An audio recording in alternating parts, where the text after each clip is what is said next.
everyone! Good morning! There with me as a Filipina woman na nag-aalaga ng baboy today.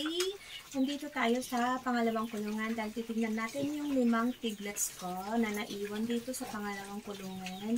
At right now is kumakain na rin sila.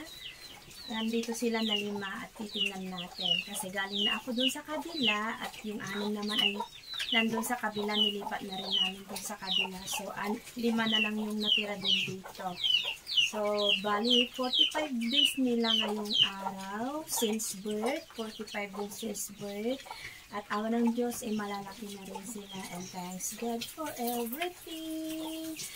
Hello mga ka-peggy. Take a look for my little piglets na anak ni Jinky.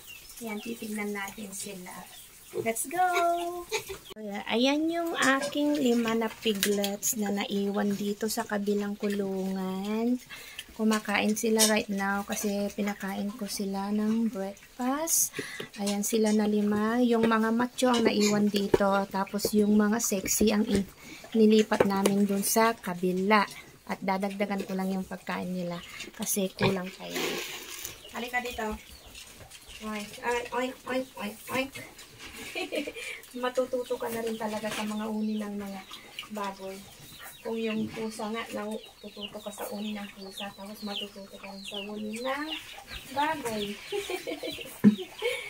Ayan, kain na, kain na, kain na. Tapos yun kayo mamaya.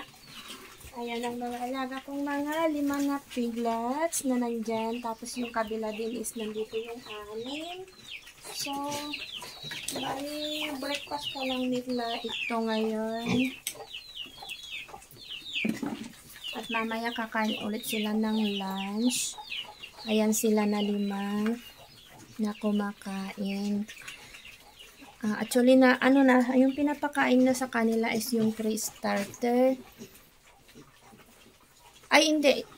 Pre-starter pala. Hindi, starter na pala yung pinakain ko kasi naubos na nila yung pre-starter.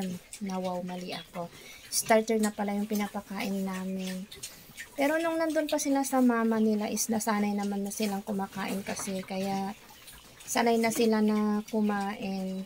Kumbaga nung mga 1 week nga lang sila is nasanay na sila nung mga pagkain na early win kasi parang mahina yung dede ng mama nila nung unang panganak, unang araw kumbaga. Kaya sinuportahan namin sila ng early win tapos yung gatas.